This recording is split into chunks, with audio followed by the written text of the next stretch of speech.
Whoa, whoa, whoa. Stop right there. This channel is not intended for kids under the age of 13. So if you're under the age of 13, please leave.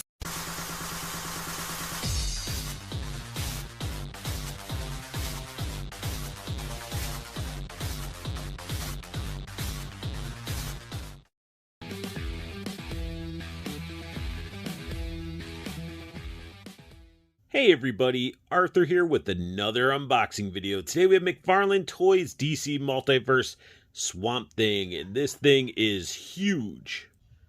On the back of the package it does say Swampthing DC Rebirth, shows the figure all posed up with some sort of diorama or backdrop, and then the other figures that you can collect at the bottom.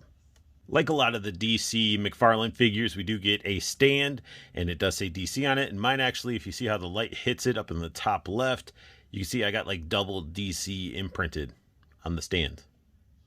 We also get a trading card that shows the figure, basically the same artwork you see on the back of the package. I wish it would have been comic book art that we used on these cards instead of just the figure itself. On the back of the card, it has some read-up information, so feel free to pause it if you want to read it. The only accessory effect piece that we really get besides the stand is this alternate arm for Swampthing, and straight out of the box, I was like, this thing looks like a bud of weed. Like, it really does. Just like how it's shaped, how it's two-toned, it's just like at a quick glance, if it was laying there, somebody would think that you're smoking weed by having this piece laying around. Straight out of this package, Swampthing is just stunning. This figure is massive. The amount of sculpt work, there's paint work in there, even though it's a lot of greens. It is a awesome looking Swampthing. Probably one of the best ones out there, but let's take a closer look. An up close look at Swampthing, and McFarlane's nailed this figure. The sculpt is definitely there. I love the paint work, the red eyes with the dark paint around them to make the red eyes pop, the teeth with the darkness around his lips, and then he even has the little skeleton looking nose underneath that flap.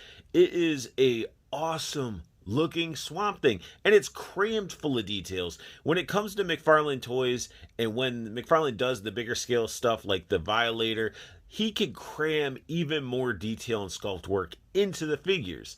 Now, I do wish this had a slight more paint. Like, there's definitely paint there, but I have seen other companies where they'll paint the vines brown, you know, to break it up a little bit. Some of the vines on here are more solid green, as you can see, but it's definitely green and mossy and grassy. And I love the plant, like the leaves coming out the shoulders. Like, I can't really say it enough. Like, once you get this thing in hand, this thing is spectacular. I did get it on sale at GameStop when it went online. Thankfully, I didn't get the gray one. I know Parallel was worried that he was going to get the gray silver edition or whatever the heck you want to call it. I honestly don't understand why McFarlane does that. You should be able to choose if you want the gray one or not. Like, not everybody wants to have that so-called chase, or I don't even know if it is a chase figure, but yeah, this thing is awesome. Like, if we bring it in even closer, oh, his knee sort of gave out, so we can focus on, look at all that sculpted in detail. Tell me that is not awesome. Like, they nailed it with all this crazy detail in the figure, even down to his hands. Like, the figure is awesome. I like it so much.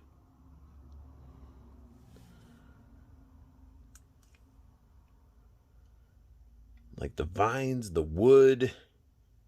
He definitely looks like a plant man. Continue with the leaves. Even has a little bit of a wooden buttocks. But again, I just love how they sculpted everything on this guy. And again, it's a massive figure too. Like, it's huge. It is a big figure, and the detail, the sculpt work, I mean, you wouldn't expect anything less from McFarlane, but it's nice to have a awesome Swampthing. I know a lot of people thought they had it already with some of the other companies, but damn, McFarlane with this DC Rebirth Swampthing, this thing is amazing. Look at all the detail that is on this figure. It is ridiculous. You got all these little roses that are here. I wish they were painted a little bit different color. But you could basically go in here and add little tuning to the paint job, like some brown to make the vines pop, some color to the flowers. I mean, this figure is just crammed full of detail. Now let's go ahead and dive into some articulation on this bad boy. His head can look down, like so. Can look back and up, like so. Full 360 on the head if you want. A little bit of attitude, nothing too crazy.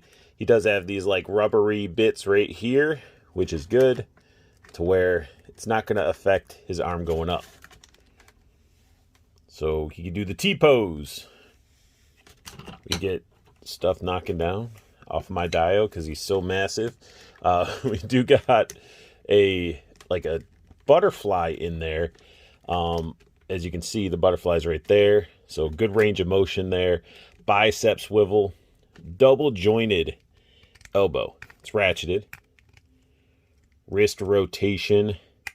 Wrist bend. Wrist is ratcheted.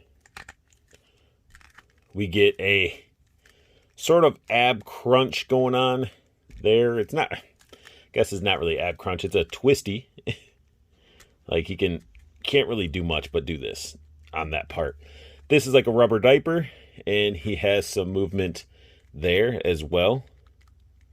So you can get him,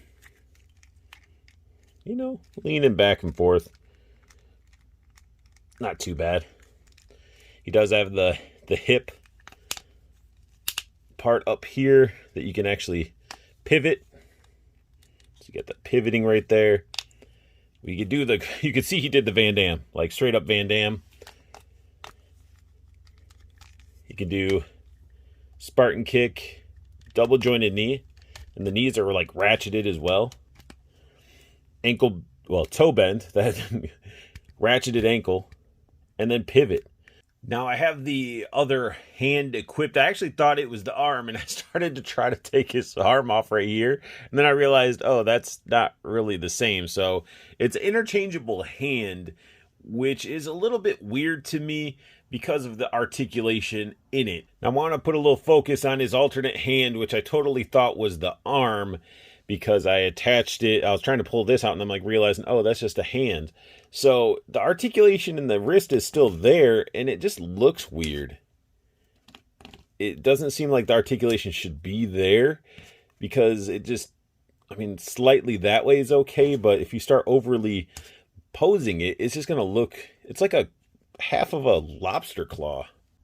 You could definitely have Swampthing just walking towards whoever and just looking like he's ready to tear him a new one, but I definitely utilize the stand that came with him.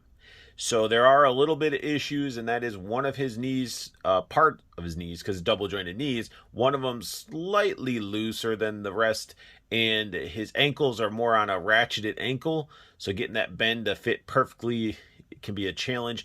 And then his toes give away. They need to be a little bit stronger to where when there's that weight, they just don't give. So you're probably going to utilize the foot stand as much as you may not want to, because the toes don't hold the weight like they should.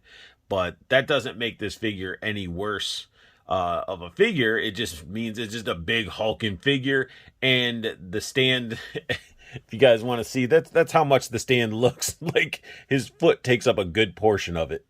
Just so you can see the knee issue that I'm talking about, his knee, if I just tap it, it gives. That's the problem I have. It's almost like, some Marvel Legends Sentinel issues here. But when I put it up, it stays.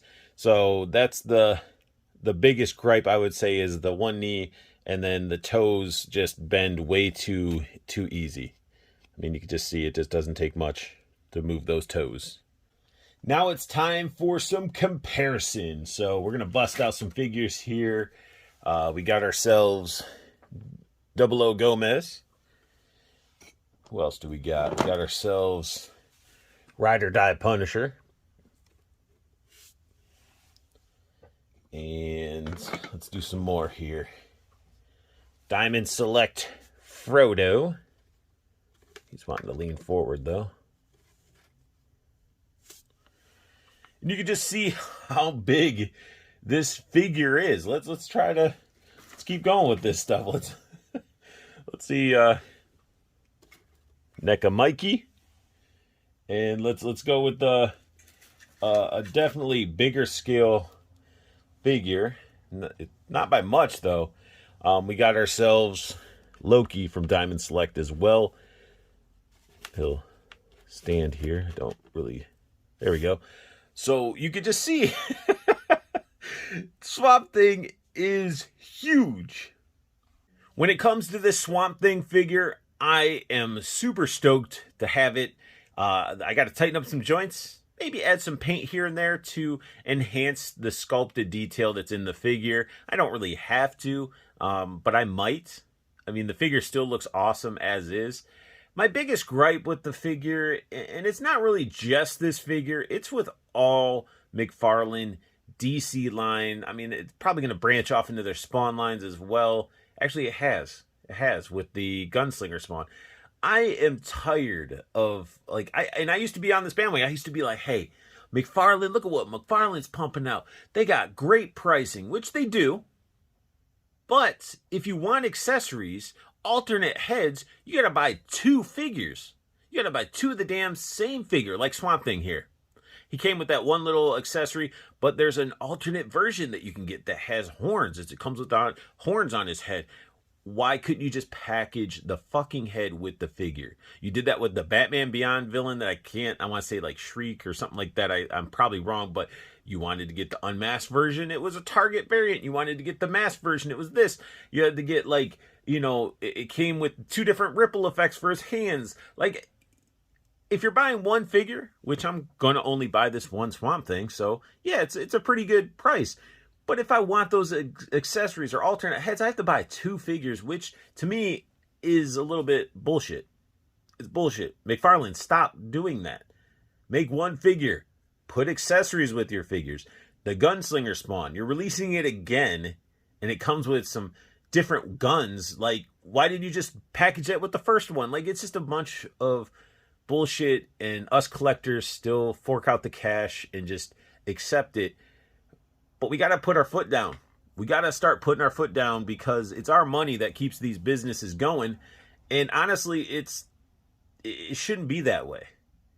Look at some of these other figures, some of these smaller companies that will just cram tons of accessories into their figures and get you your dollar's worth.